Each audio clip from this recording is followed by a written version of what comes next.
CBS Sports coverage of the National Football League is sponsored by Subaru. Inexpensive and built to stay that way. IBM. And by RCA, technology that excites the senses. Veteran Stadium, Philadelphia. Lansford will be kicking off for the Rams, who trail 27-0. And Hank, as we look at this play by Keith Byers, I'm sure the Rams were not aware that Byers was left-handed, and this ends up on a 55-yard strike to Mike Quick. Yeah, it's very obvious they had no idea that he could throw the ball left-handed because he was way behind the defensive back. Newsome is in hot pursuit, and there was a touchdown. Lansford kicking off. And out they come. This is going to be Charles Crawford, the rookie out of Oklahoma State, bringing it out to the 22-yard line. 3 turnovers, leading to 10 points in this first half. We've been told that Steve Bartkowski suffered a severely sprained knee. We're not sure whether that rules him out for the rest of the game or not. Ron Jaworski in the first half was just simply brilliant. He mixed it up so effectively. And of course his defense doing such a good job as well. It's been a complete domination in this first half. There's his stats, 12 of 20.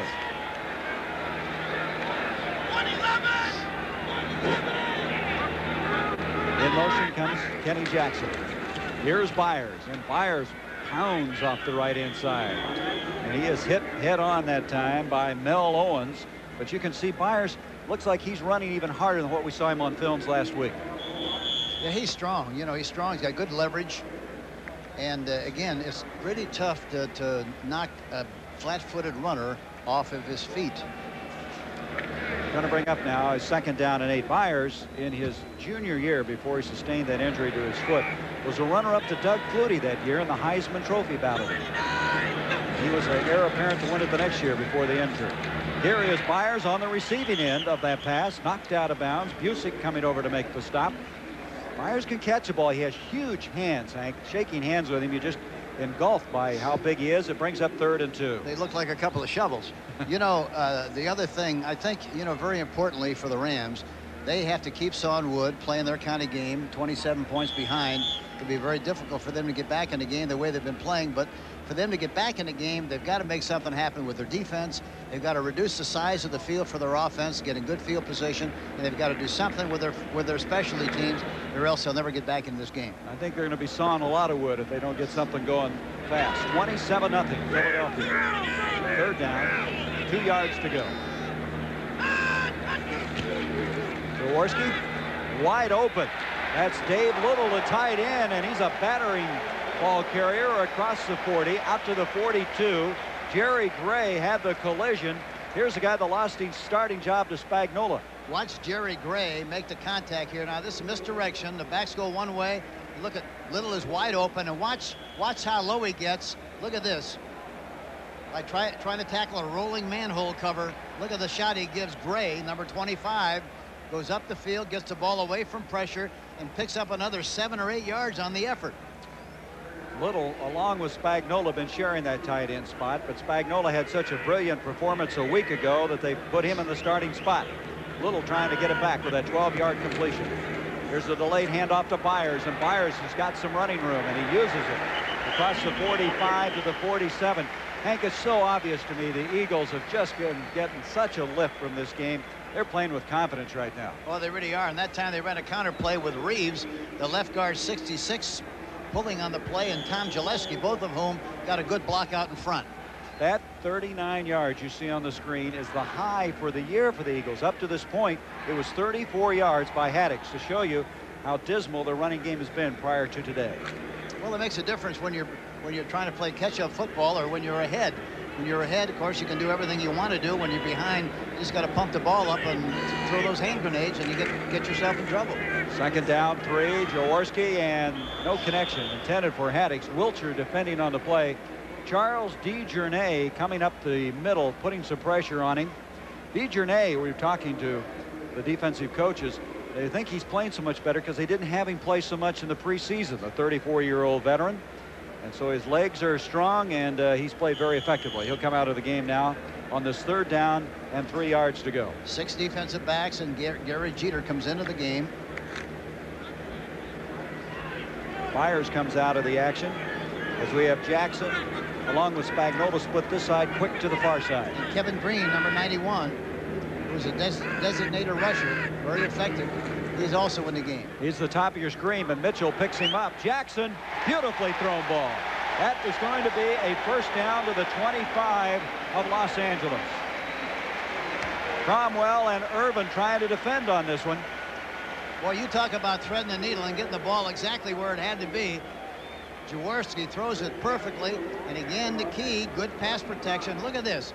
Irvin and Cromwell, he throws it right between both of them. Look at this. Look at the concentration, and Jackson still makes the catch. Fantastic play, and a great throw by Jaworski, and a great catch by Kenny Jackson, number 81. 24-yard completion to the 25-yard line. Boy, that is really difficult to decide who you're going to double up, Quick or Jackson. They're both equally tough. Look at the room on the right side now. Look at the room in front of Gray. There it is. Looking to Quick over the middle and almost intercepted. Newsom almost came up with a deflection. Quick that time, the quick slant in, some contact made. But Jaworski's grinning. He's enjoying this afternoon thus far. Well, he spotted it. See, it looked like he might have changed the play in a line of scrimmage to the right side. It was man for man. Delivers the ball right on the numbers. Surprised that it wasn't caught. Bounces up in the air. It was almost intercepted. So it's 2nd down, 10 from the 25. Jackson to the near side, and the top of the screen is Quick. So now they got a both double. Now they're backing off. Jaworski has some pressure and a bullet, and Spagnuolo on the receiving end of it, very close to the 1st down. And you think that wasn't a rope? Did he throw that one? Well, the great thing about it is, see, that time they were concerned about the outside receivers. They double outside, so now you got to throw the ball to the tight end or the back, and they hit Spagnuolo and pick up another nice gain. Look at this. Look at Jeter getting caught on the inside. It looks like Gillespie that time did a good job of blocking. Wilshire's on the outside being blocked by Reeves, 66. They throw the ball perfectly inside to Spagnuolo. Cromwell makes the tackle. And it's 3rd down and a yard to go. It's interesting to me, Hank, how every quarterback has a guy to look to. It seems like he loves to go to Spagnuolo, Ron Jaworski. Well, they're in business together. They got a health club. Here's Jaworski back. Wide open. Tata Tuosa's in for the touchdown.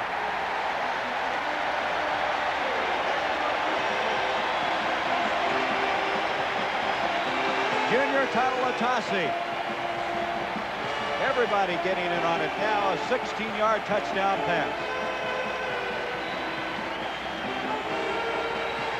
Tatalatasi, number 37, swings out of the backfield right down the middle.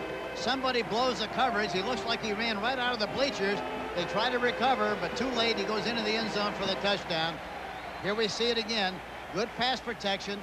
Not a very good fake. Supposed to have been play action, but he goes over to his right a little bit and throws it right down the middle. He's wide open in the end zone for the touchdown. We have a man shaken up on the play. We're going to pick that up for you in just a moment. Watch Tatalatasi come out of the backfield here, number 37. There you see him. He breaks inside of Irvin. He tries to grab him, but he runs right by Irvin into the open area, makes a leaping catch, touchdown, Philadelphia Eagles. And the Eagles have just picked up where they left off in the 1st half. The guy that's hurt is Busick, Steve Busick, and they are very thin at that linebacking spot because they don't want to play Eckern if they can get away with it. And Busick, who started in his stead today, is now being looked at the 25-yard line. So what a thrill for Tatalatasi, the 10th round draft pick, who comes up with the touchdown strike.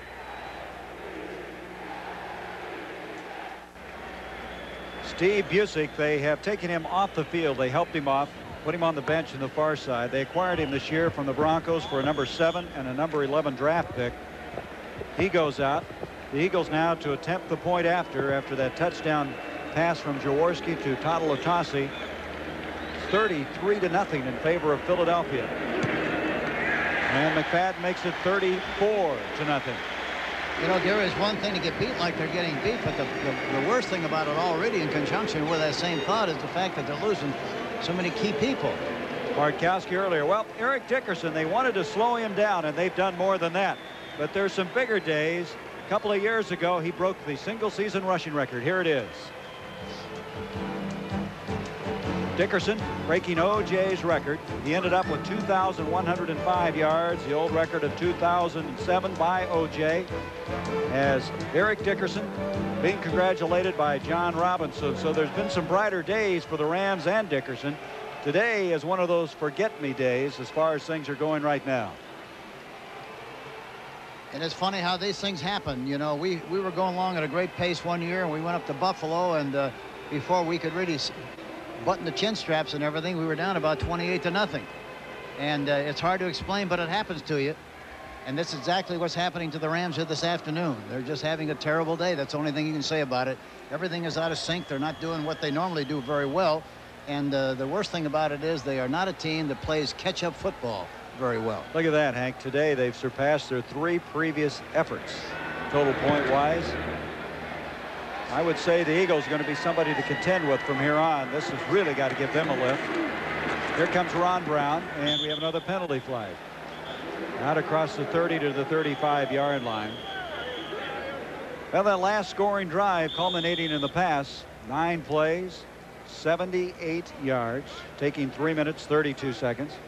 Todd-Latasi, his first score as a player in the NFL. Jaworski is 17 of 27, 213 yards and 3 touchdowns.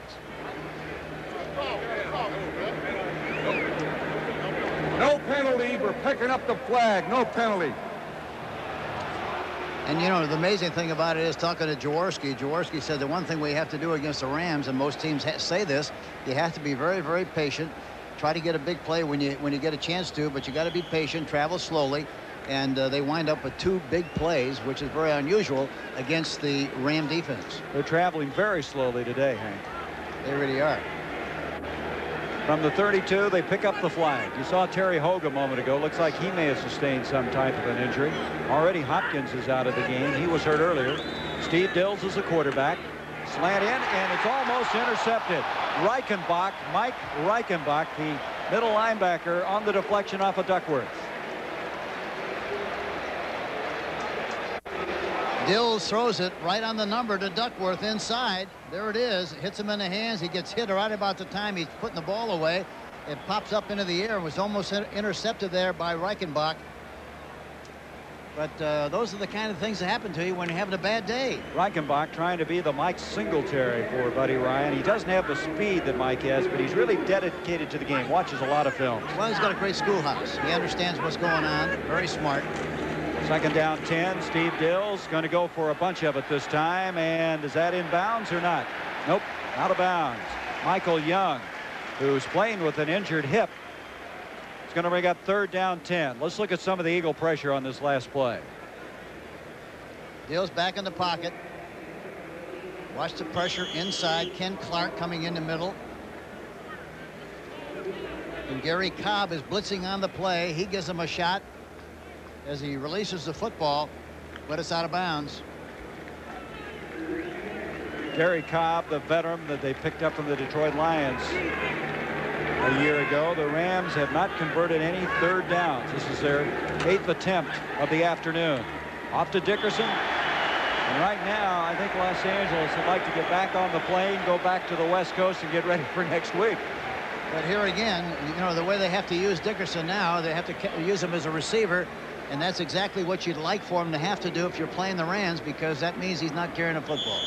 And, of course, with a game like it is, you're not going to get back in the game giving him the football on run situations. Hatcher to punt. Hits it very high.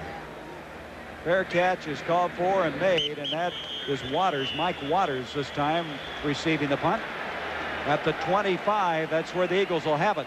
A 43-yard punt. It's been all Philadelphia. Well, our poll all day long was, should instant replay be used in the NFL? And we understand they've had 146,000 phone calls thus far. You can see the revised form is leading. All right, Coach, I know you've been waiting all day. What do you think? Oh, I think it ought to be left like it was. I think football is a people's game. I think you ought to let the people play. The officials officiate, the coaches coach, and the people in the press box announce the game. It's just that simple. Well, on the other hand, Hank, I'd like to see the revised form. I'd like to see them use some of the USFL stuff, the red flag, where they can question a call, and if they don't get the verdict in their favor, then they are charged with a timeout. Now let's look at the results one more time. 30% yes, 44% the revised form, which I'm in favor of. Hank's in favor of the no, and he's in the minority, but you've been there before, Coach, many times. I tell you, another thing, there's no such word as undisputable. They found that in the league office. Put a little pressure on him, huh? Charging out of there is Byers. Byers carrying some people with him. Well, let's bring you up to date. We now have 10 minutes and 8 seconds left to go in the third quarter. Philadelphia with a shocker here in Veterans Stadium as they are leading this football game 34-0. They led 10-0 after the first quarter, 27-0 at halftime. The Eagles coming in here winless, playing a team who had won their first 3 encounters of the year, the Los Angeles Rams. I'm Gary Bender along with Hank Stram as Ron Jaworski and company have had a heyday. This is the kind of coming out party as far as Philadelphia is concerned. Jim Laughlin now has come in at linebacker. We've been told that Steve Busey suffered torn cartilage in his knee. Not only losing the game, they're losing some players. Here's Byers getting to the outside. Look out. He gets those shoulders turned up the field, and he has a first down inside the 50 to the 49. And that is a dangerous situation to let number 42 turn up the field at 233 pounds. Ron Baker, Ken Reeves out in front doing a good job of blocking. But you talk about turning on the afterburners. He was flying. Woo. He really was flying on that last play. You can see why, Hank, I was telling you yesterday, I thought he was as impressive as any college back I've ever watched. He has the total package. He has 63 yards now on 10 carries. We've been told, by the way, that the x-rays on Bartkowski's knee are negative. So it's been labeled as a severe sprain. First down now at the 49 of Los Angeles. Ray Garrity is now in the ball game. Give to Byers. This time nothing doing. That's DeJournay, the veteran of 34 years, back to make the stop, as Byers just never to get started that time.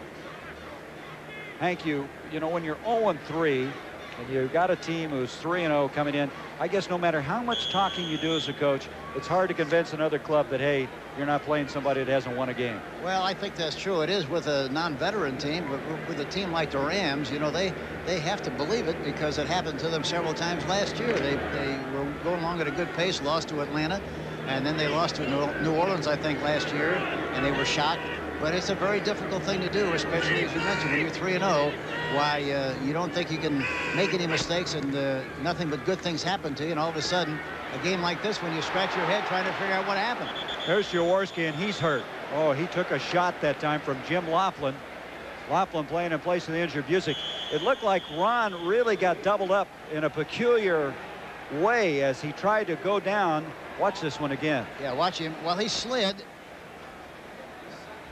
Well, nothing wrong with that. He slid, and his leg might have folded underneath. Maybe that might have been the problem, but it wasn't a very unusual hit as far as the contact is concerned. I just thought he was kind of bent in a peculiar way. It's going to bring up 3rd down 11, and Ron's up, I think. Yep, he's up walking. He's just dazed. Yeah, I think the problem was, Gary, that he didn't slide and stay down low to the ground. He was up, sitting up when he got hit, and that was the problem.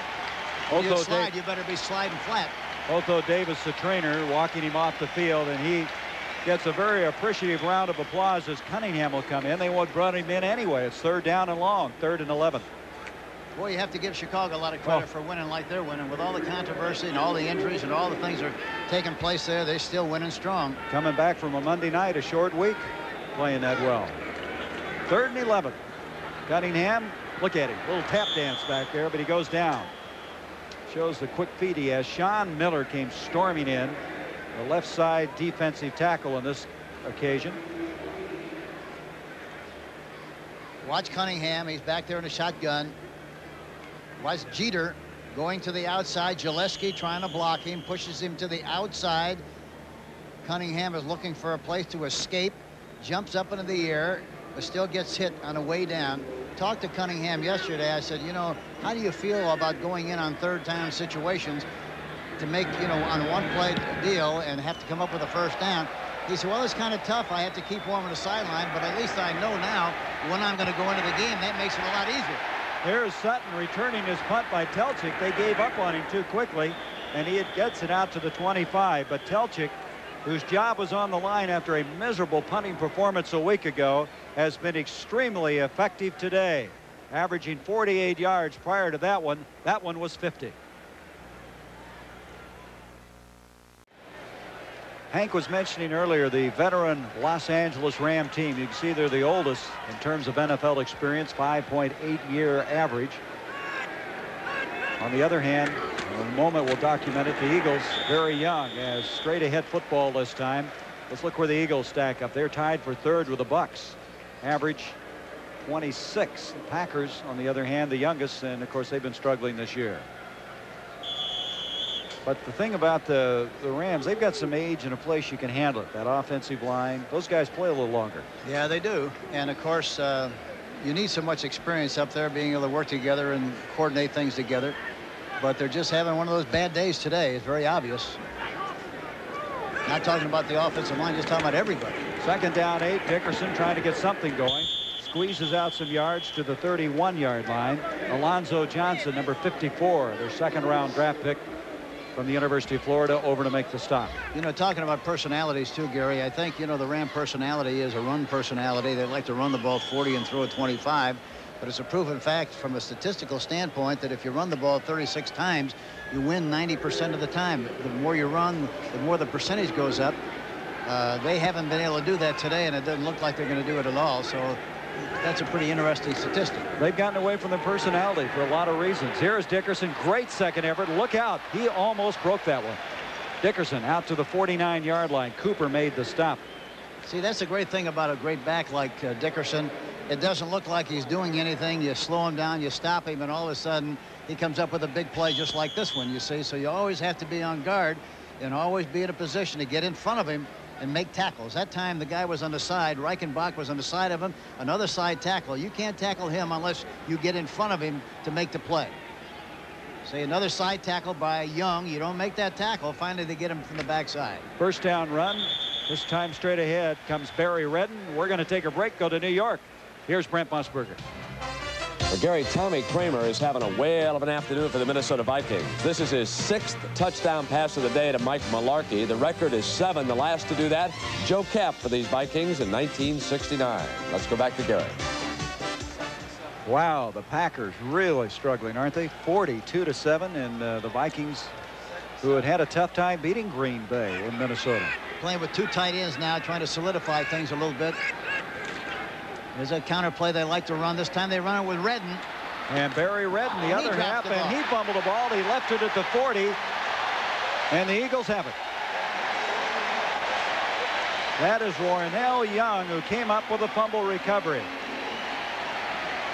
Roynell, here's a counter play that they like to run. You see Pankey going through the hole. Redden gets through the hole in good shape, and as he hits the ground, the ball pops loose. Well, basically, the turf shouldn't be able to create a fumble. Well, that's what I'm wondering. Did he lose it before he hit? No, it looked like he hit it. As soon as he hit the turf, the ball popped out of there. That shouldn't be. The rule specifically states that the ground can't make it create a fumble. I think Redden agrees with you. He's upset. By the way, we have a new quarterback. Matt Cavanaugh will come in. The prognosis on Jaworski is he was just dazed, and so they've taken him out. Let's look at it again, Hank. Yeah, watch it. Now he's going inside. Roynell Young hits him. Watch.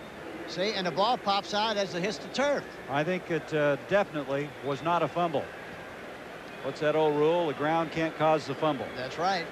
There it is. See, as he hits the turf, the ball pops loose. That shouldn't be a fumble. Unless they changed the rules since last week. Well, now, wait a minute. Maybe that's what our delay is right now. Are we having a look at the replay? We'll get a determination on that just as soon as possible. They are reviewing that last play, Hank. Yeah. Now, if you were the replay official, you would rule it the ball dead at that point. Dead at that spot. That's right. No fumble.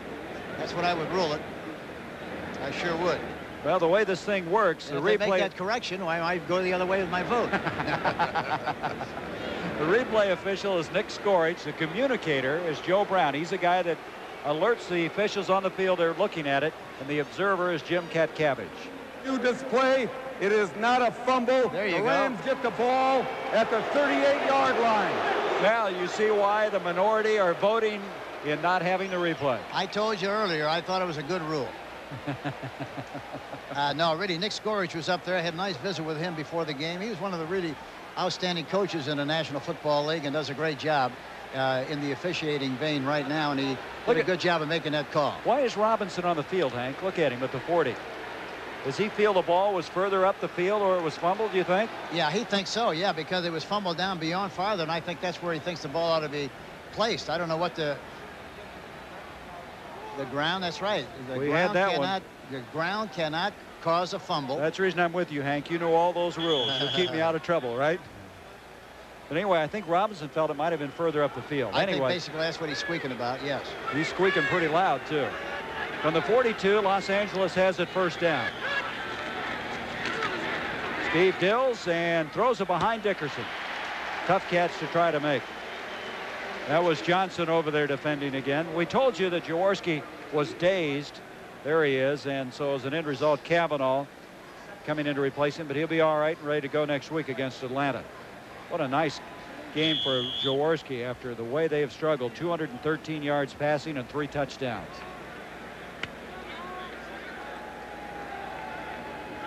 Second down now, 10 yards to go from the 42. The Rams trying to avert the shutout, trailing 34-0 with 4:48 left in the third quarter. They're using 2 tight ends to try to solidify things and get ahead on everybody, and they're doing a good job of moving the football much better, and they've gone back to their personality as what they can do best, but they're way behind and way late in the game.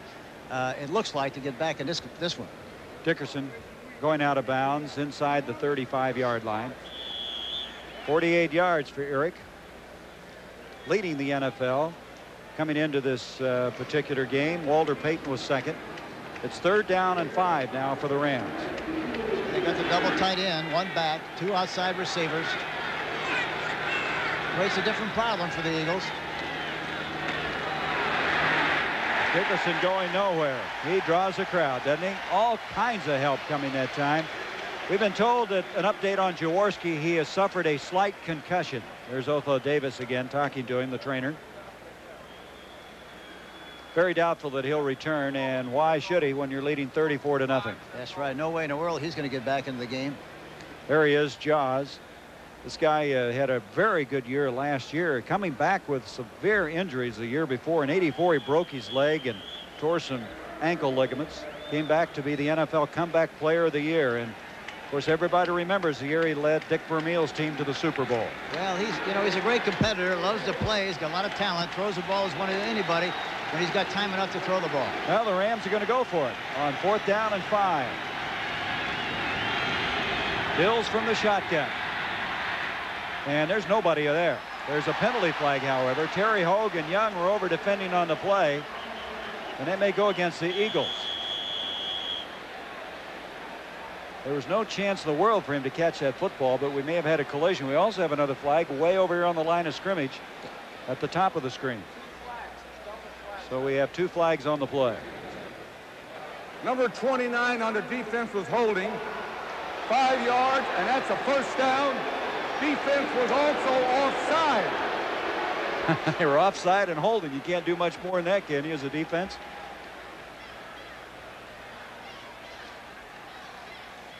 Watch fouls, number 29. Inside the number. There you see him turning. And he holds on to Young. Young wasn't even the receiver. They were coming more to the side, but Fowles was the guy that they caught. It didn't make any difference. The ball was up in the air. While it's up in the air, you can't grab somebody. So the Rams with a couple of moves in their direction now. The fumble that was ruled not a fumble, and now the pass interference or holding call. And Dickerson, who's had to work for everything, gets to the 25-yard line. Tell you one thing, you know, no mystery again. The Eagles have dominated the line of scrimmage all afternoon, and that's why they're winning the football game. They're really at this stage of the game, and throughout the game, they've done a better job of tackling and being in a position to make the tackle. They've been in front of the ball carrier an awful lot, and that's why they've done such a good job. Don't you think what started all that was the pressure they put on early? They started coming after people, and it just seemed to pick up the whole defense. Well, I think anytime you start with a fumble recovery just like they did and get good field position and get a score, it gives them the confidence they needed, and it makes a big difference. Barry Redden carrying, Gary Cobb on the stop. Next Sunday on CBS, we'll have an NFL doubleheader. The Vikings, you see what they were doing today against Chicago. That's 9:30 Pacific, 12:30 Eastern time. Tommy Kramer the big day, and Philadelphia. Boy, I tell you, this will be a heck of a game. Philadelphia winning today, and Atlanta, they were unbeaten going into this afternoon. All beginning with the NFL today. 3rd down and 3 now for the Rams. Dickerson, there's just nothing there, but he bounces outside. Look at the effort by Dickerson. Andre Waters eventually up to make the stop. And then the second half of the doubleheader, Tampa Bay, who picked up a win on the road last week, will meet these Rams. 1 o'clock Pacific, 4 o'clock Eastern. So Tampa Bay, who had such a tough time winning on the road, got over that hurdle. And the rest of you will see that Denver game. There's Dick Corey, the quarterback coach, alongside John Robinson. Dick was the offensive coordinator for the Eagles here from 76 to 81. On a first down pitch to Dickerson. He's got a block, and he's going to go down at the 15-yard line. You know, late and probably meaningless, Gary, at this stage of the game, but they still haven't run any kind of a reverse or misdirection play, and the way they're chasing, it would seem to be a very effective play. Not that it would make any real difference with the score the way it is, but it would at least slow down the pursuit. Looking at those guys' faces, you can determine there's not anything they're calling has really worked all that well today. Greg Brown now is shaken up for Philadelphia. Jeff Fisher out on the field, a former Chicago Bear defensive back, now on Buddy Ryan's staff. There he is with hands on hip. We're going to have a break while they look at Greg Brown. 34-0 Philadelphia.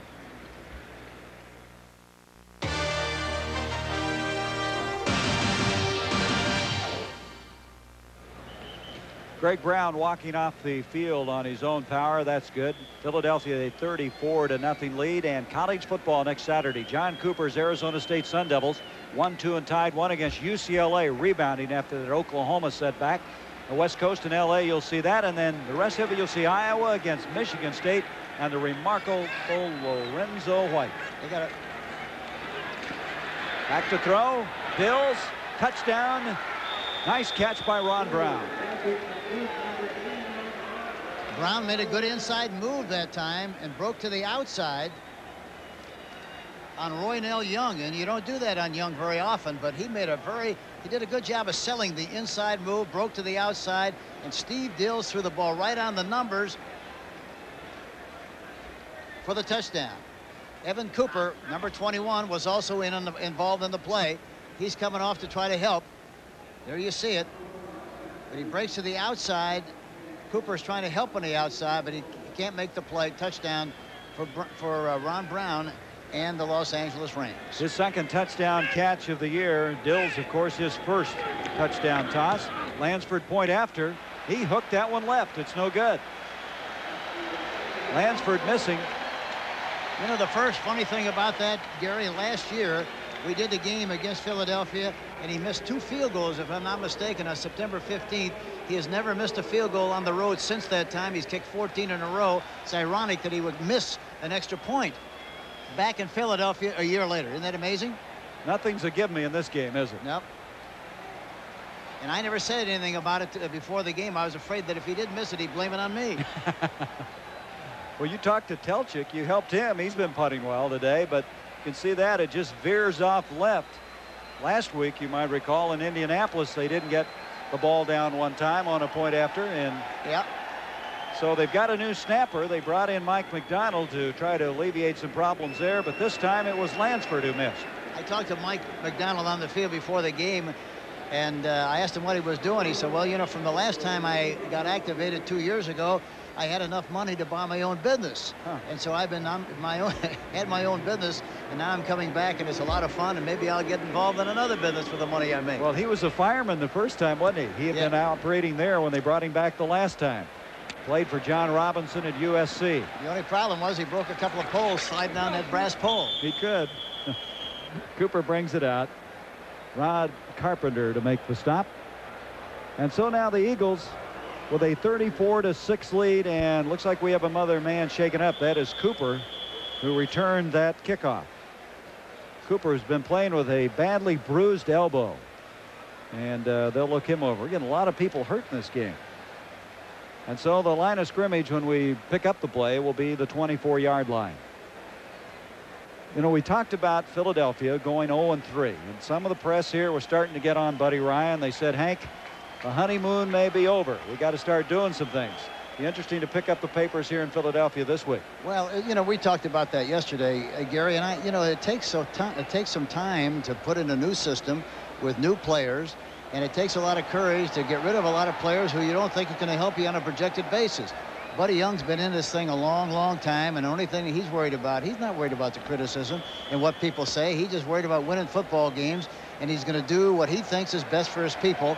He talked also about all the adverse comments he makes about his players. He doesn't do that just to be making comments. He does it because he wants to motivate certain people, and they understand it now. They know it, and they appreciate it very much.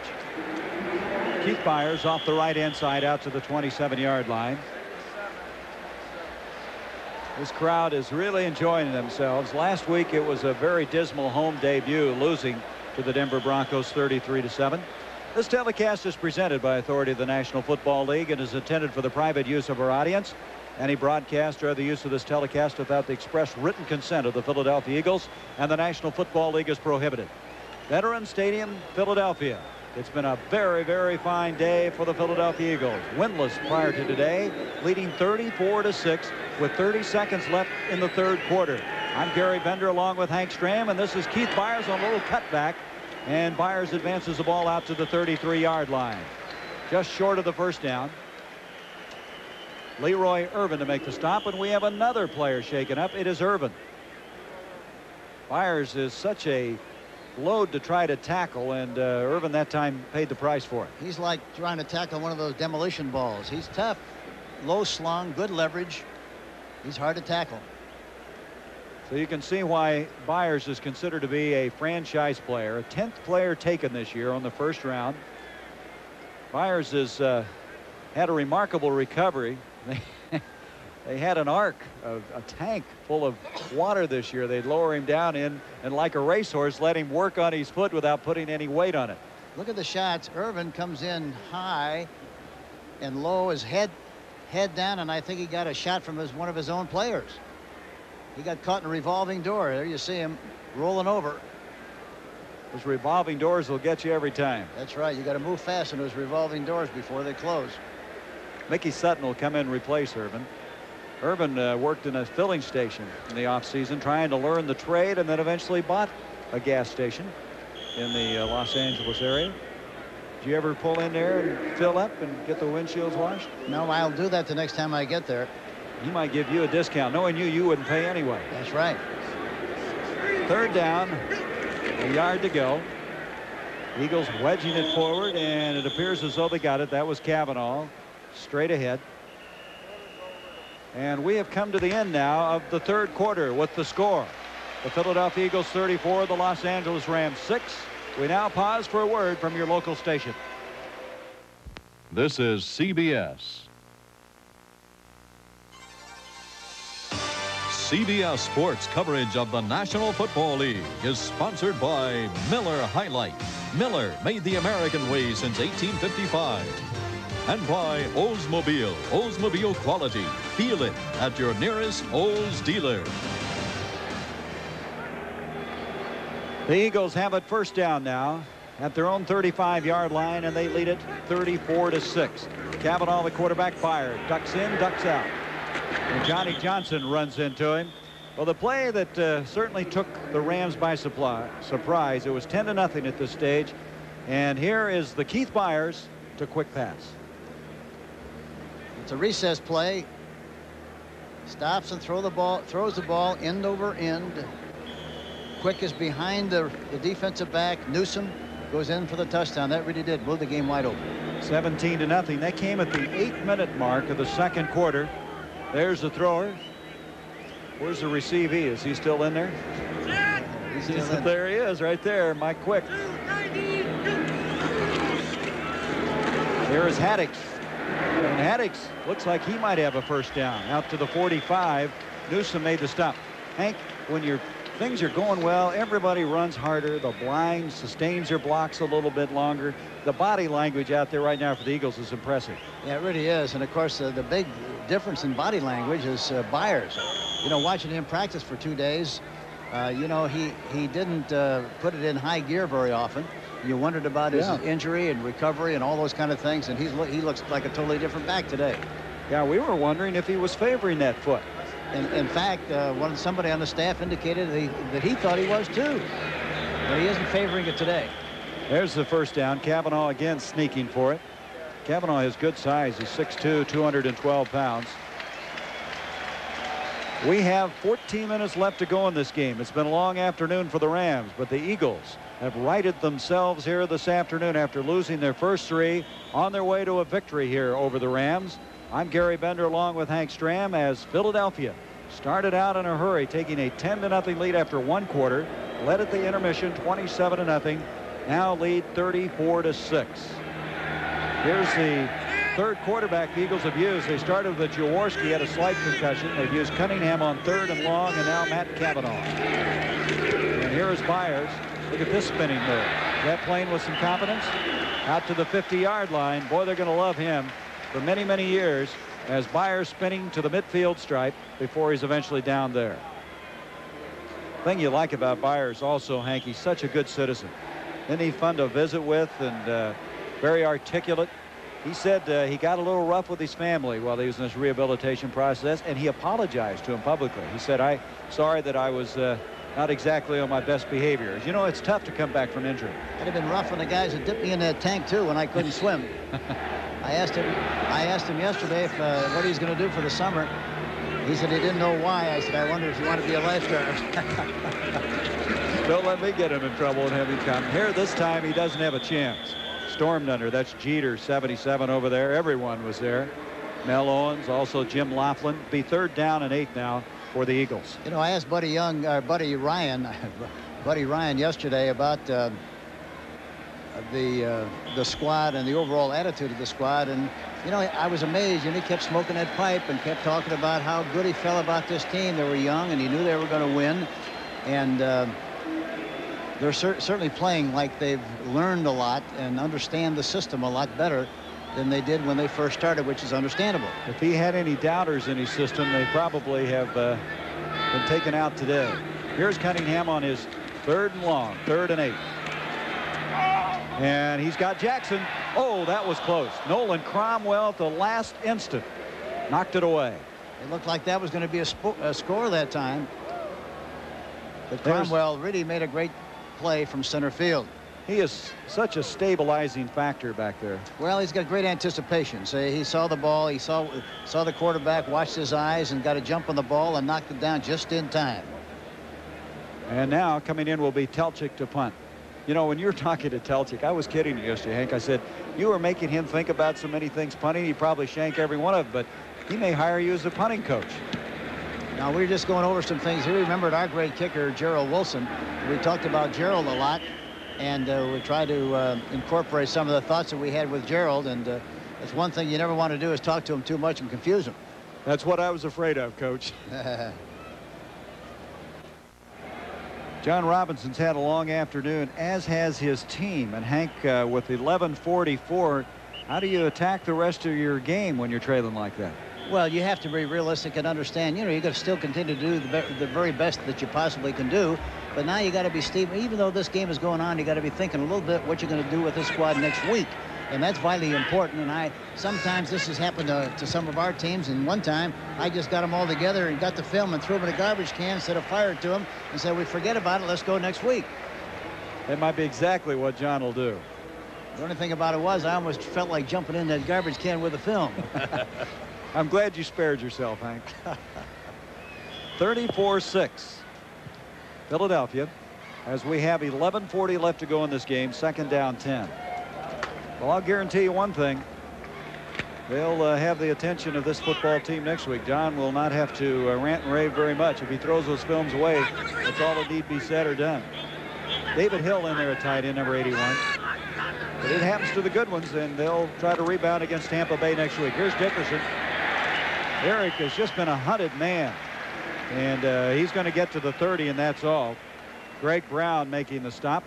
Well, it all began way back at the 11-19 mark when McFadden hit a field goal after an interception, and then Jaws to Spagnola and made it 10-0 after the first quarter.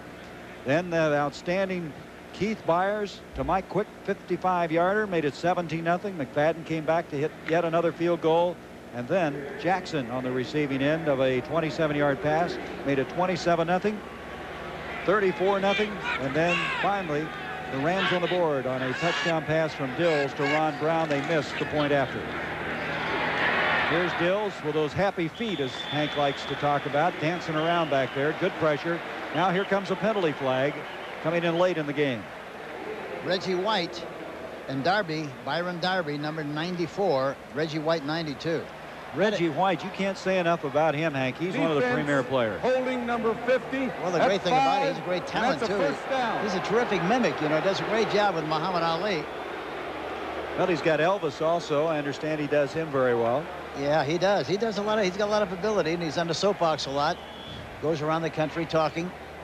And as big as he is, when he talks, they listen. They sure do. And Buddy Ryan said if you were going to build a defensive lineman, this is it right here. He's got it all. Speed, runs a 4.69 40 for a guy that weighs 285 pounds. Here's Charles White, who had such a brilliant game against the same team last year. He had 144 yards against the Eagles. Greg Brown on the stop. Hank, I want to remind you, after the game, I want you to be with us. Join us here on CBS Sports for coverage of the America's Polo Championship. The best of Argentina versus the best of North America. That's championship polo coming up later today on CBS Sports. I worked on a polo farm one time when I was going to college. That's what's happened to you, huh? You need any tips on that sport? Let me know, huh? My career didn't end there. It was close. My legs are too short to get up on that horse. It's long ways to fall, right? Long way to fall, right. Here's Dills giving a White again, and he runs. Check that. That's Rod Carpenter, who had no place to go.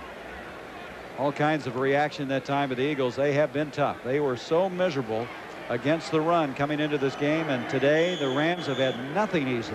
It's 3rd down and 8. Well, they'll throw all those statistics out the window. Couldn't stop the run and couldn't establish the run. The Eagles will put that in the wastebasket and burn it. Yeah, I think the biggest thing, the greatest thing in the world is a team must have the capacity to be able to forget. And evidently, Buddy Ryan did a great job of selling this team on the fact they had to forget, which they have done and played very, very well. They forget about those 3 games. That's what you got to forget. It's ancient history. Nothing you can do about it. The only thing you can do anything about it is what you're doing this week. And that's what he's done a great job of selling this team on. And they'll be much, much better for it as they go along. That's Terry Hogue, who almost came up with the interception. It's ancient history when you're winning like you are today. Well, they like Terry Hogue. They picked him up from the Saints on waivers. He was a 3rd-round draft pick for New Orleans. And Buddy Ryan asked him about Hogue. He says, I love him. Yeah, he should. He's big and he's strong. He's got good 4.6 speed.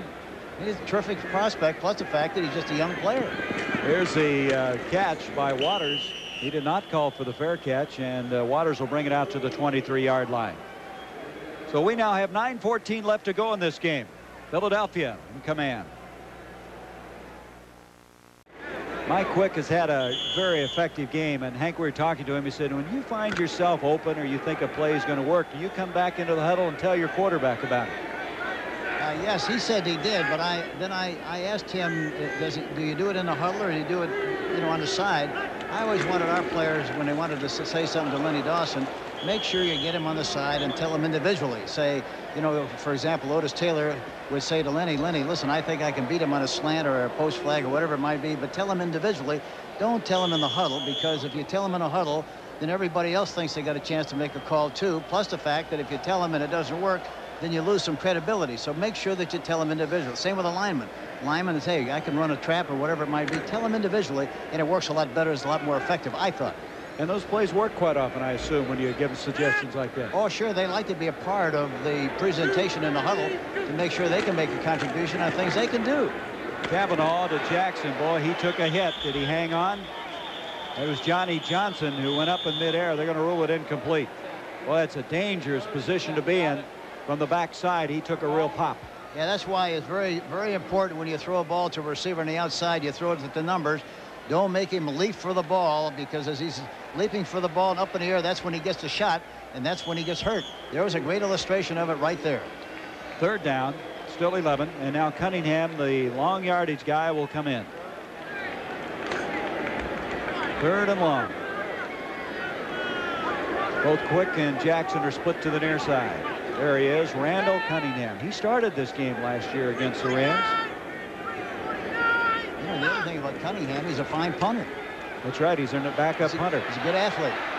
Chase is on. Sean Miller giving chase, and he throws this one a long ways intended for Johnson, and coming up is Nolan Cromwell with the interception. And by the way, he needed only 6 yards in interception yardage career-wise to be the all-time Ram. He won't get any yardage on that, but he does get the interception. But he plays center field as well as anybody in the business at this stage of his career.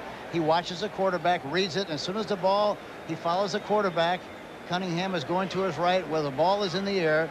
I said it earlier in the show, but I'll say it again. Normally, an outstanding defensive back will cover at least 20 yards when the ball is in the air. He did at that time. First interception of the year, his 31st in his career. So Cromwell, that play ended up being a 50-yarder all the way down to the 27-yard line. I was heartsick. I was at New Orleans when he was drafted, and we were just getting ready to draft him, and the Rams took him just ahead of us. What an outstanding athlete. A quarterback in college, a decathlete as well. Here is Dills, wide open. Tony Hunter, and Hunter will come down with a first-round grab at the 48-yard line.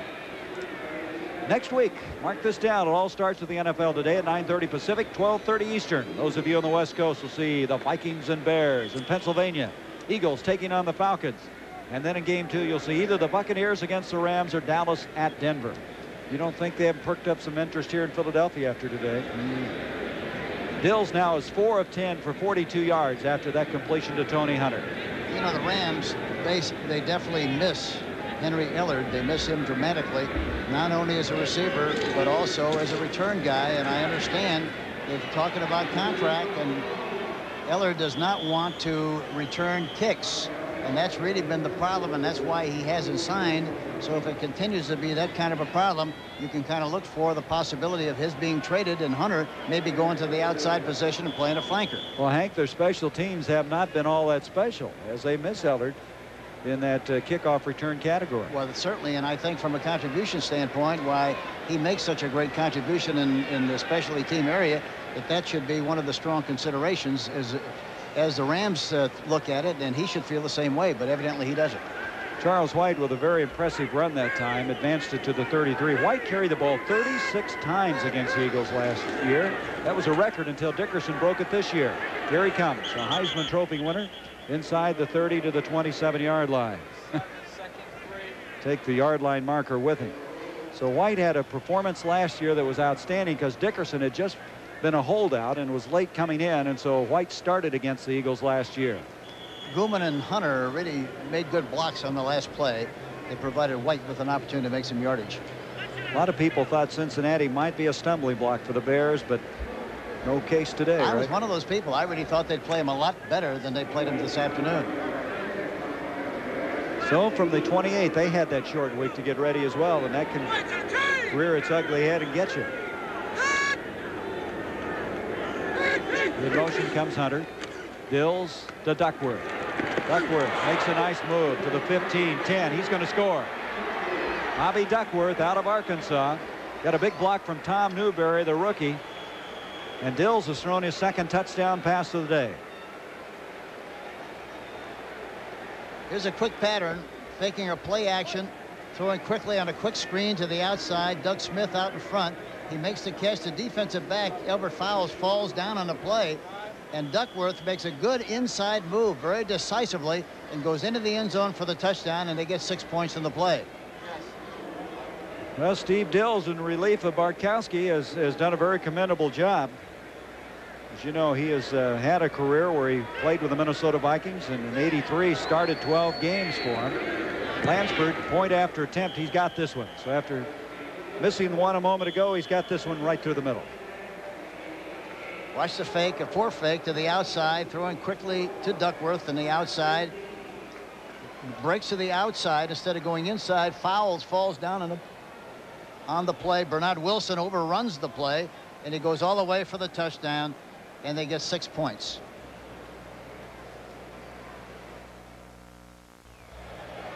Well, we can look, excuse me, Gary, we can look for an onside kick here.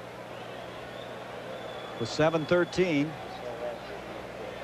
Tommy Kramer had a big day today, Hank. He had 6 touchdown passes, and he and the surprising Vikings will take aim on that NFC Central Division lead, as Kramer throwing here to Anthony Carter, the exciting wide receiver for the Minnesota Vikings. They'll be facing this guy, Walter Payton of the Bears, who we mentioned a while ago were putting Cincinnati away. Walter Payton, the all-time leading rusher in the NFL, and Jim McMahon will be back. It's the Vikings and the Bears here on CBS Sports next Sunday. Well, they didn't get it, Hank. No. They didn't go for it. Thought they might. This is Tatalatasi, who will advance it out across the 25-yard line. I think they figured that since everybody was up there close, and maybe that discouraged their thinking about maybe trying to kick an onside kick. Well, that last scoring drive after Cromwell picked off the pass, 4 plays, 73 yards. Dills with his second touchdown strike. One earlier to Ron Brown, and now one to Bobby Duckworth. Duckworth was shut out last week, didn't catch a pass. They wanted to get him more involved in the offense, and they did on that play. Line of scrimmage, the 27. Kavanaugh, the quarterback. We have 7:05 left in this game. Tatalatasi out of there. They really like him, this rookie. They say he has rubber bands for legs. Next Saturday, Arizona State against UCLA, 11:30 Pacific time. Last year, Arizona State went into the Rose Bowl and really had a long afternoon. They'd like to change that this time around. And then in some of the other areas, not the Pacific area, you'll see Iowa, Michigan State, and Heisman Trophy candidate Lorenzo White. Lorenzo White, as we mentioned, just had a brilliant performance yesterday, picking up 192 yards and 3 touchdowns. Hank, have you seen him play? I saw him on a couple of occasions, and really, he's a great-looking back. He looked very impressive. He's one of those guys who loves to get a lot of work. We're going to go for an update now to New York. Let's check in with Brent Musburger. Gary, the New York Giants have taken their first lead on the New Orleans Saints. Phil Simms did it, hitting Zeke Moat, and the extra point is good. The Giants now 20 and the Saints 17. Back to Gary. Okay, the Giants, and they'll be meeting the Cardinals in St. Louis next week. 3rd down 5 now for the Eagles. 5:52 left in this game. Washington, Seattle, a battle between unbeatens. San Francisco, that's a shocker, isn't it? 31-9. No, it really isn't. I think they're having so much trouble with their defense, Gary. You know, I think that that really isn't much of a surprise. Maybe it is because of Kemp playing quarterback, but a lot of people don't realize what a fine young quarterback he really is. Well, let's check on our instant replay poll. As you know, we had a 900 number, and you could register yes, you're in favor of the instant replay, or in the revised form, or no. And well, there's still 26% no, Hank. Stayed about the same revised form. So the trend seemingly has been set, huh? So what does that mean then? That the NFL Monday will come out in revised form of the instant replay? Hard to tell. Hard to tell. I know what you're thinking. You're thinking, boy, would I like to have all those 50-cent pieces that they spent making that phone call. I can read you like a book, Stram. You. Well, I'm glad you can read something. You don't read books very well.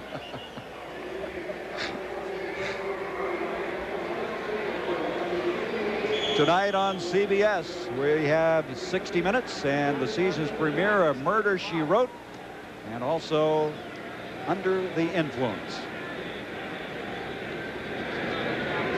3rd down 5 now as we come back. Kavanaugh from the shotgun. On target. That is Quick again. Quick has the first down out to the 47-yard line. Tim Fox made the stop along with Vince Newsom. So everybody's getting into the act today. That's a 15-yard strike.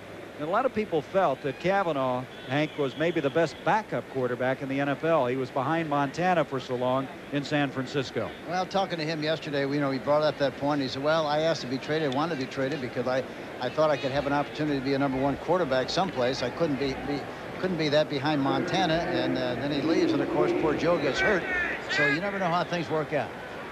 Buddy Ryan said something. He said, we just got a guy to go to. You need that. If something happens, as in this case to Jaworski. Here's Tom Patasi, put on too many moves that time and goes down. Looks like he had peanut butter on his shoes that time, the way he slid. Kavanaugh's 1 for 2 for 16.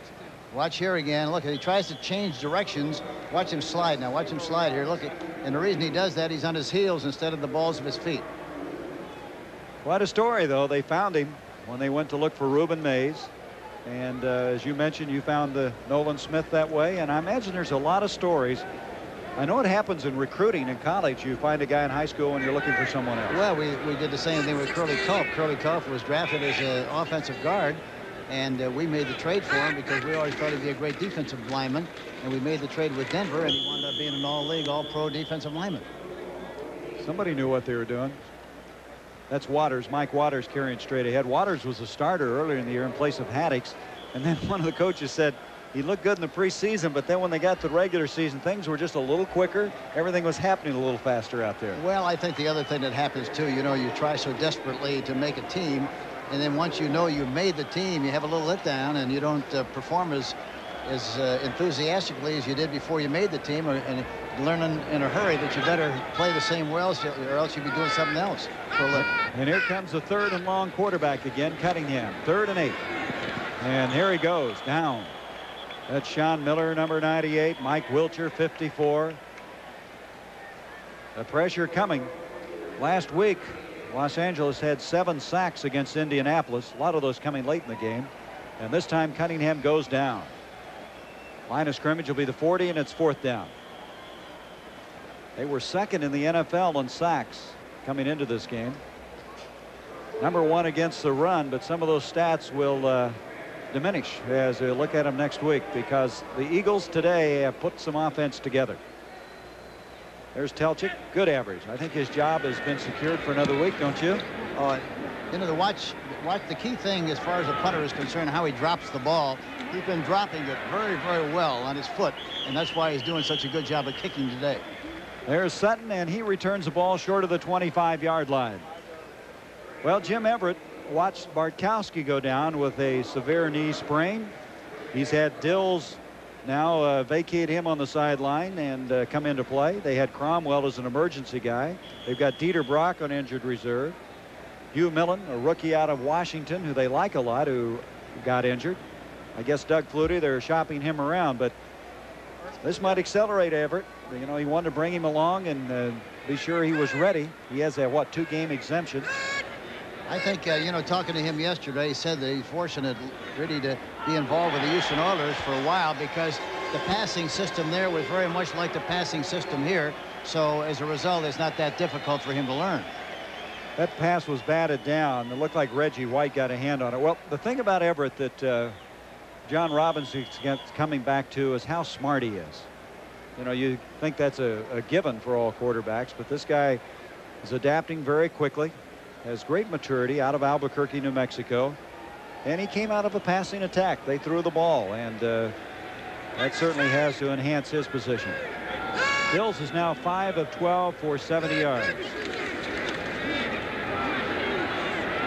Lots of time, and he takes it and uses it very effectively. The completion to Michael Young out of UCLA, and that's going to be enough for the first down, or is it?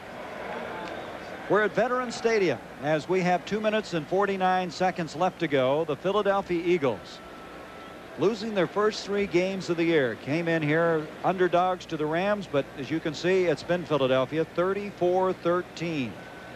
The Eagles able to convert 2 turnovers in the first half into 10 points, continuing on to build their lead eventually to 34-0 before the Rams have been able to score twice since that time. Next Saturday, the CBS doubleheader will be coming your way. It all starts with the NFL Today at 9:30 Pacific, 12:30 Eastern Time. And for those of you out in the West Coast area, you'll see in Game 1, Minnesota at Chicago, red hot Tommy Kramer, Jim McMahon of the Bears. While those of you in Pennsylvania will see the Eagles, that surprising win today, taking on Atlanta, who was unbeaten going into today. And then in Game 2, you'll see either the Buccaneers take on the Rams or Dallas at Denver. Well, Buddy Ryan, I'm sure that he'll say he's pleased with this win, but I'm just convinced that in the back of his mind coming in here, he thought he had a real crack at it. I don't think a lot of people did, especially the media here locally, but he sure did. Bill's back. On target. And that catch is made by Chuck Scott, and that's his first catch as an NFL player. Second round draft pick a year ago out of Vanderbilt, and in the hurry-up offense, line of scrimmage to the 47-yard line. It's tough sometimes, Hank, to keep picking up the paper and people criticize you here and there, everybody on his case on his radio show, but he hung in there tough, and he's being vindicated today. It's not tough if you have a philosophy and you're mentally tough, Gary. You know, that's all part of the business. You know that everybody is trying to pierce your armor all the time, and you got to do what you believe. You know, a lot of people say, you know, we're football coaches. We're not football coaches. We're men who coach football. So football is what you do, is not what you are. And you better be strong enough to have a philosophy and believe in it, and not have to worry about rabbit ears and worrying about trying to please people. You do what you think is best for you and your football team, and how you're going to win. That's the only question to ask. How you going to win, and that's what you do. You didn't get criticized any time coaching, did you? My wife criticized me. First down at the 35. Dill sets up the screen to White. And White will pick up 3, 4, 5 yards. Saw that game. The Redskins remain unbeaten, defeating Seattle. That was the one team that the Eagles kept talking about as maybe being the club right now, the Washington Redskins. Yeah, they're very talented. They really are. And of course, Jay Schrader has done a remarkable job. You know, it's amazing that you could lose a guy like Joe Theismann and John Riggins, and nobody talks about him at all on that team. They just keep going on and on and on, and they have people who replaced him. Rodgers doing a good job at the running back position, and Schrader has been exceptional. Plus, they have a fine young quarterback in Doug Williams. 3rd and 3. This is White. He dropped it. White a little disgusted at himself. They didn't throw that much to him at USC. The only throws they had were those quick pitches. So that'll stop it with now 2 minutes 11 seconds left in this game. You know, I had a nice visit with Wade Phillips, who was the defensive coordinator for the Eagles, and he was very optimistic about the development and growth of this football team. He talked about the squad just like everybody else said. You know, we just made so many mistakes, but we think that we've got a lot more talent than people think we have, and we think we're going to eventually become a very good football team. There's a pass intended for White again, and he takes a pretty good shot that time from Jody Schultz, number 95. That'll bring up 4th down. Schultz had an interception last week for the Eagles. There you see him throw the ball. Watch the hit by Jody Schultz. Gives him a little push. That might be even a big push. Or a medium-sized one, maybe. Well, it's a big push because he's about 6'5", so it definitely is a big push. Rams now going for it on 4th down, 3 yards to go as we approach the 2-minute warning. Scott goes split out along with Young to the top, Duckworth to the bottom of the screen. Steve Dills from the shotgun. You know, this game will look a lot closer on paper the way it's going right now if they would score here. Here is Dills hitting Gooman. Did he get the first down? I think he may have. Some good footwork that time by Mike Gooman, who just got across the forward part of the stick. Let's look at it again. Shotgun again. Dills throwing outside to Gooman, number 44, makes the reception, tries to get up the field, and does, and just makes enough yardage for the first down. It's kind of impressive the way he did that. Yeah, I knew exactly where he had to go to make the first down. At this stage of the game, you got to admire him for trying like he is. He's a very versatile back, possibly their most versatile back. He can do a lot of things well for this Ram team. First down from the 25. Dills with lots of time, and he's able to complete the pass to Chuck Scott again. Scott with 2 catches. This one moving it to the 17. The 2-minute warning is here. 34-13, Philadelphia. Well, as you look at the NFC East, Hank, we're already giving the Redskins that 4-0 advantage, but with this win, Philadelphia climbs right back into the picture. And they're capable. You know, people, you know, a lot of people yesterday were talking about this thing, thought I was kind of foolish talking about what a good chance they had to win the game today and what a good team they have, but they have a lot of outstanding talent. You know, you look at their team, they got great outside receivers, they got a terrific tight end, they got an excellent quarterback, 2 big, strong running backs, an excellent defensive line, good secondary, so they're capable of beating anybody. And I think once they get a few wins under their belt, they could be very impressive. On the other hand, in the West now, with the Rams losing here, Atlanta playing later today really tightens things up. San Francisco was winning. Last year, the Rams jumped out and won their first 7 games. Not going to happen this time around. We come back now. It's 3rd down and 2 yards to go for Steve Dills and the Rams. 1:51 left in the game. Really, when you talk about teams and games and that kind of thing, the important thing is they're still in the race. That's the important thing. You got to be in the race. And right now, they're very much in the race. They're tied for first place right now, depending on what Atlanta does. Atlanta now, of course, going into their game is ahead of the pack, but you never know what's going to happen with them. But again, the important thing is they're in the race. That was Gooman on the end of that receiving pass. 1st and goal now at the 5. You know, they were referring to the fact that when Joe Gibbs took over the Washington Redskins, he lost his first 5 games, made some adjustments, and you know what's happened since that time. They were comparing that to Buddy's 0-3 start. Well, I think if you really honestly look at the record of a lot of young coaches who come into the league as assistants and then become head coaches, that happens a lot of the time. It takes a little time to develop a program, and you'll find that most coaches the first year had losing records. That's Michael Young with the touchdown grab. Young, who was slowed a lot this week with a hip injury, has played very well today. Steve Dills gets back into the pocket, rifles it good and low on a slant pattern. And again, if you're going to throw that kind of a pattern, you want to make sure it's below the numbers or at the numbers, because if it isn't complete, it's going to fall right down to the ground. If you throw it high, it's usually intercepted. That's a good place to throw that ball, a slant pass into the end zone. Young, that's his first touchdown grab of his NFL career. He had 14 catches a year ago, but none of them going for touchdowns. And so they whittle away at it a little bit, but it's not enough, coming too late as it's 34-20. One thing that if it can anything be positive for the Rams in this kind of a game is the fact that they're getting a lot of good work done in their passing offense. They haven't thrown the ball that much in games so far, and at least they got a good workout in that department, and maybe will give them some confidence as far as the passing game is concerned. Well, let me tell you right now, Dills may have to start next week, and he has gained some confidence as he has thrown 3 touchdown passes. So Steve may have to go if Bartkowski not able to answer the bell after suffering a severely sprained knee.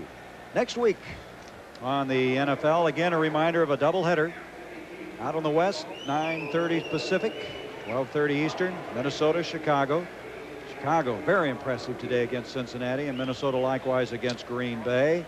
Well, those in Pennsylvania will see the Eagles take on the Falcons, and they may take on an unbeaten team. We'll know later as that game's coming up later. The Falcons playing at 4 Eastern time. And then in game 2, you'll see either the Buccaneers take on the Rams or Dallas at Denver. The Buccaneers got new life, and Denver, of course, unbeaten after defeating the Philadelphia Eagles last week. Getting ready now for an onside kick attempt. They'll surely try it this time, Hank. Yeah, I would think so. 1:40 left in the game, 34-20. And here it comes. And a good catch is made by Mike Quick, and boy, they worked hard on that yesterday in the bubble. They were underneath the bubble due to the rain yesterday, and that's exactly how they practiced it. It's funny how old coaches remember old things. You know, we were standing on the sideline yesterday watching them practice the onside kick, and Buddy Ryan was in the middle of the field inside in that little dome they have, and he came running over to me and he said, you know, I just thought about something. Remember that game in 1969 where you were playing Denver? They tried an onside kick, kicked it to Bobby Bell. He caught it on one hop, and while their team was going one way, he was going the other way. It looked like Keystone Cops, and he went all the way for the touchdown. But I was amazed that he would remember that way back from 1969. Isn't that funny? You coaches remember all those plays. You're like a golfer. Right. You remember every shot you hit. I was amazed. Of course, he was at that time he was with the Jets, and so I asked him, how in the world did you see the game? He said, no, I saw it in the films, and I never forgot it. Well, Buddy Ryan's first win as a head coach, 18 years an assistant to the NFL. ending his 3-game losing streak in an impressive fashion. Kavanaugh gives to Tatalatasi, and Tatalatasi is going backwards. You know, the funny thing about that kick, talking about Bobby Bell again, Gary, I used to tell our squad, listen, don't try to be a hero. The ball on the ground, just fall on it. Be satisfied to fall on the ball, and we'll get it in the end zone. Don't try to pick it up and kick it and lose possession of the ball. And so Bobby caught that one on the first bounce, went for a touchdown, came running right back to me on the sideline. He was all smiles. He says, Coach, will that count? That I picked it up and ran for a touchdown, you know? I said, well, it was good for distance, but, you know, it was... But it's funny how things work out. Line of scrimmage of 44 as we come down now to the last minute of this game. It's been a surprise. Score really not indicative of how the Eagles have dominated. Here is Waters across the 45 to the 47-yard line. And really the key to this game, really, the Rams never got into their personality at all. From the very beginning of the game, they got in trouble, they were out of sync, and never got back in business at all. Never. Well, that personality of stability just deserted them as they made the turnovers early. And gave up those 10 points to usher the Eagles to some heights they'd never been this year. That was taking the lead and being able to move the football. But he's 52 years old, and I imagine those people down on his farm in Lawrenceburg, Kentucky, are very excited for him as he picks up his first win. He's got the 17 thoroughbreds down there and some cattle, and boy, he loves it. He and his wife. He'll be able to enjoy that game tonight, and then immediately has to start worrying about winning another one next week. And next week won't be easy. It's going to be 3rd and 8 now for the Eagles.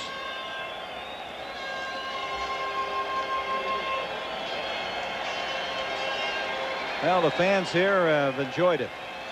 Last week it was another story. There were some interesting placards that were indicating that maybe Buddy wasn't going to get it done, but I bet those people aren't doing that today. Well, I see the owner and everybody's down hugging Buddy on the sideline. I wonder if they did the same thing last week or the last 3 weeks. You know better than that. There was a fumble by Tatalatasi, and it looks like the Rams, well, let's see who's got it. They're still trying to sort this one out. Mike Waters looks like he came up with it, saved it for the Eagles. Yeah, that's who it is. Norman Bremen, yeah, the owner. Boy, Hank, you guys work so hard as coaches, and I imagine there were times like last week you're saying, when is it going to happen? We're playing the 2nd toughest schedule in the NFL, second only to the Los Angeles Raiders. Nobody had lost a game that they had played, including the team they were playing today. But that all goes to the wayside now. Again, next Saturday, Arizona State, UCLA, 11:30 Pacific. Pennsylvania, you'll see Iowa take on Michigan State and Lorenzo White. That's 2:30 Eastern time. Iowa has reloaded. Some people thought when they lost Chuck Long and all those guys that Hayden Fry's team might be down. Forget that. He is tough again. And Arizona State has an excellent defensive team. UCLA, Terry Donahue's team had a long break after that Oklahoma loss, and his teams always get better as the year wears on. Yeah, he's done a great job. He's one of the top college coaches, I think, in the history of the business. There's a kick to Sutton. He takes it after the bounce, and Sutton will go down at the 15. The Eagles are still flying around out there, Hank. Mike Waters is down there. And so we've come to the last 28 seconds of this game. The Buddy Ryan era, I guess, has officially been ushered in with his first win. He has a 5-year contract. As he put it, I have a 5-year plan to reach the Super Bowl.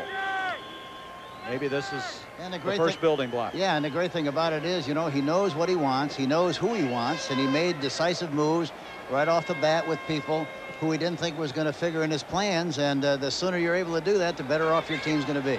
Coming up, scores and highlights, and the poll on the instant replay. Yay, change or no? And there's a pass to Guma knocked out of bounds.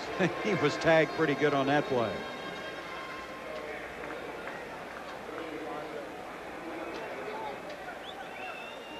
Bernard Wilson is the guy that was over there. The line of scrimmage will be the 20-yard line, 2nd down. Well, Hank, I got to hand it to you. You kind of smelled this one. You sensed that this game could be a surprise, and it's obviously been a surprise to the majority of people. I'll give you credit. Well, thank you. Here's Dills, and Gooman can't hang on to that one. It's funny, though, you know what a feeling you have being around teams as often as we are. You get kind of a feeling watching them practice, talking to them, and kind of trying to gauge their attitude, the coaches and the players and that kind of thing. And again, as I mentioned earlier, I was really impressed with the fact that they had lost 3 games and that they felt so positive about what they were doing, how they were going to do it, and where they were going. I think it's interesting. They always say you play like you practice. Have you ever had a team practice well and not play well? Oh, yeah, sure. Like that's, you know, when I was a young assistant coach, I used to try to keep a record of what the attitude of the team was on Wednesday and Thursday before you played a college game. And I thought maybe I had some kind of a line on it. And once you start to get a pattern of some kind, all of a sudden the whole thing goes right up in smoke because something crazy happened. One year we were playing Illinois going to play them when we were undefeated in the Big Ten, going for a Big Ten conference championship. And we practiced on Thursday before the game on Wednesday before the game on Saturday. We had the worst practice session of all the practices we had all year long. We were very disappointed and disgruntled, and we thought we were going to play a bad game. We went up to Illinois and won the game 42-10. Scored on the very first play of the game. So, you know, it's really hard to determine the attitude of the squad and what they're going to be like on Sunday or Saturday. They had their 3 best weeks of practice this year. The Eagles did. They had 2 caucuses, one by the offense, one by the defense, and it ends up being a victory, and Scott is really decked.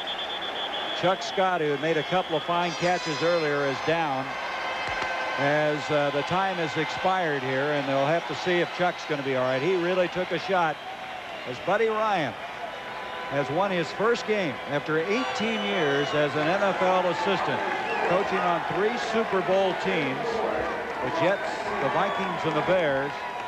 Now has won his first. I would be very surprised if he doesn't come away with the game ball.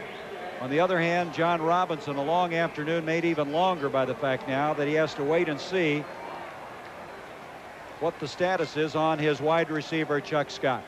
Final score here, 34-20. The Eagles win their first one, handing the Rams their first setback of this year.